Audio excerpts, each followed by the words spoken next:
I want to thank the fans that showed up. I want to thank the lettermen that flew in from all over the country. I think on Wednesday we had 250 signed up. We usually get 60, which is probably more than most people in the country get. We had 250 plus for the game. That was awesome.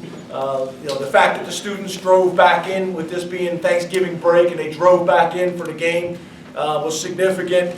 I want to thank the best coaching staff in the country.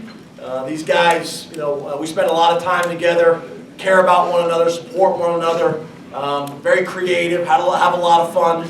I want to thank the players. The players have been great. So, regular season's over. We have an opportunity to keep this family together for a few more weeks and see where it takes us. We'll enjoy this win for about an hour, and then we'll get started on Wisconsin. Coach Christ obviously has done a tremendous job there. Coach Alvarez has been there forever. Wisconsin's been doing it the right way for a long time. We're honored to be able to play them in the Big Ten championship game in Indianapolis.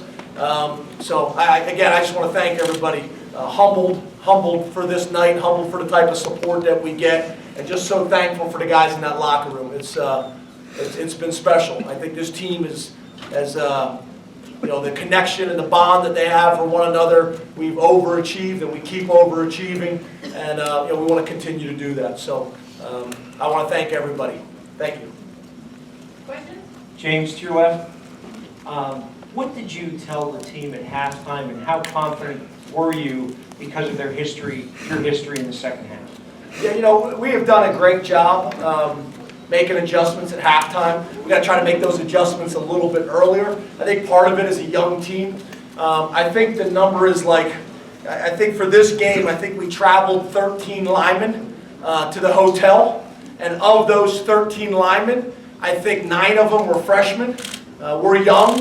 We're not getting enough movement as we need to in the running game. We're seeing a lot of blitzing, interior blitzing, cross dogs inside with the 2 linebackers. And we didn't do a great job getting movement early in the game, but we stuck together, settled them down, and then did a great job in the second half making plays. I think Trace, obviously the wide receivers, Trace has got a really good feel in the pocket, stepping up, knowing when he needs to run, knowing when he has a little bit more time, keep his eyes down the field and make big plays. So it's been fun to watch. It's been fun to watch those guys make plays, and it's been fun to watch Trace grow up in front of our eyes. James, in front of you. How successful were you to keep the guys away and the coaching staff away from the Ohio State-Michigan game? When did you find out the result of that game? Was it the cheering in the crowd? Yeah. And what were your thoughts as you move forward from that? Like I told you, we addressed it. But that was really it. I didn't find out, obviously, until the crowd erupted. I just assumed that that's what it was. Trying to get them to stand up like that on every third down, we'd be even tougher to deal with. What I would say is, I think over the week, I thought we managed it pretty good. We're going to have to continue to do that all week as well. Stay focused on the things that truly matter, which is this team continue to develop, continue to support one another. But I thought overall, our guys tuned it out pretty good. I do know, right when that happened, Trace came to me on the sideline, and said, "What's going on?" He was going to find out at some point. So I just said, "I'm assuming Ohio State won," and he didn't really bat an eye. And we kind of went on from there. I kind of was thinking about it in the locker room. I don't know if we were necessarily rooting for one team.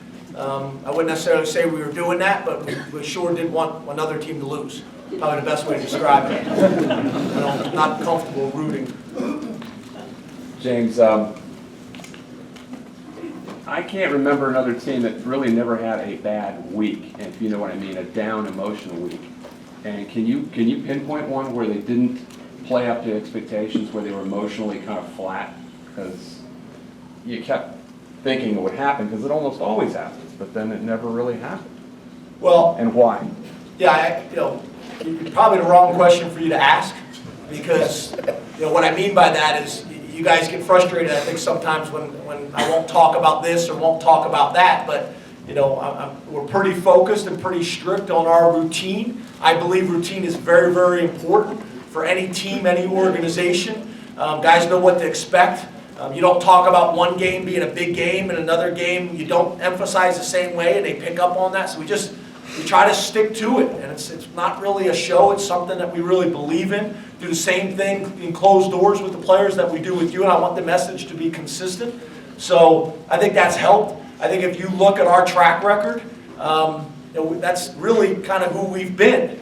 We've gotten better as the season's gone on and stuck to our process. I know early on, here we had some other challenges, and I know people like to make light of that.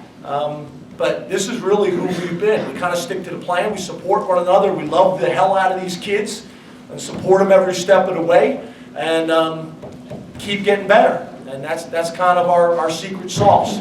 It's great chemistry in the locker room. It's loving one another. It's having a plan that makes sense, and playing the best we possibly can, one play at a time, for 6 seconds at a time, and see what happens after that. James, what was Sandy Barber's comment to you after the game? I'm not really sure.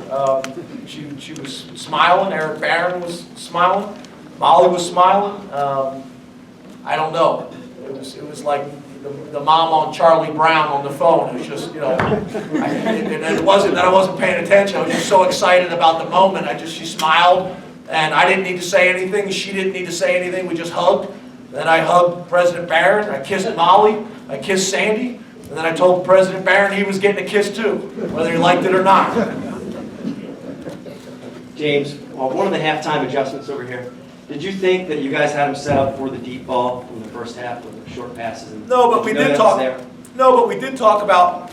I thought what they were doing is they were doing a lot of the cross dog blitzing with the two inside linebackers to make it difficult on the run. They were widening the end and rushing them up the field to take some of our perimeter run game away. And they were playing really soft at defensive back. So basically saying, we're going to overload you in the box, make it difficult for your young offensive line to pick up all the games.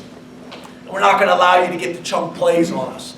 But, we got talented wide receivers. Our offensive line did a really good job of straining and protecting.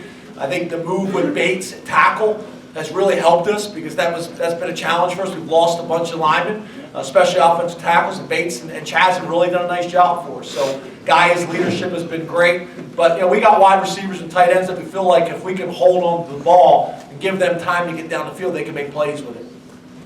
James, your defense in the first half, Michigan State got the ball inside the 15 4 times, but your defense held them each time and forced the field goals. How important were those red zone stops there to keep them to field goals instead of touchdowns? They were big. We didn't play the way we want to play in the first half. We kind of got behind the sticks. We got, they had too much success on first and second down, especially in the beginning of drives. And we never really got ahead of the sticks the whole first half. But then what we did, like you mentioned, is did a great job when we got into the red zone, held them to field goals. We have shown that we have the opportunity to be explosive, have a chance to be explosive on offense. So they kept us in the game, to be honest with you. But then in the second half, getting the start where we were able to get some negative yardage plays and some sacks and things like that, got them off schedule and kind of went from there. James, can you share, over here to your right, can you share anything on Saquon's status? And can you remember a time in your past when you've had a backfield stable that is as deep maybe as the one this one is? When Saquon goes out, you have any number of guys that can come in for you? Well, yeah, obviously, I know you got to ask, but I'm not going to talk about Saquon.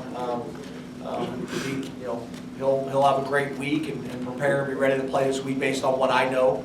But yeah, we've done a great job. I think Coach Huff's done a great job of developing the running backs that we have. We've done a good job of recruiting guys and identifying them. We're fortunate at that position. I think sometimes guys get frustrated. They want more opportunities touching the ball. Mark Allen obviously last week made a bunch of big plays. Andre comes in. All Andre really does is score touchdowns. Touchdowns and first downs. So he's done a great job. Obviously we're really excited about Miles. His future. He's got a very, very bright future. It really does. So we're excited about that future. I mean, we're excited about that position. Obviously, the O-line's done a great job. I think the run that Andre had, I don't know if anybody touched him really, until he got, into the secondary. So, you got to credit the offensive line as well and the tight ends. I think Mike Gesicki obviously is making plays in the passing game, but he's also maturing as a blocker. It's still an area I think he can still improve, but that's been significant for us as well. Time for 2 more. James, you mentioned, I'm sorry, you mentioned overachieving. Do you think this team is a little ahead of your schedule in the big picture? No, we're right on schedule. I was also going to ask you, finished the game pretty aggressively. Were you trying to end the game on a pretty high note as far as, throwing within the last couple minutes there? No, I mean, we're going to run our offense. We're going to run our offense. We were having a hard time running the ball all night long. What we were able to do is throw the ball, so we were going to continue to do that.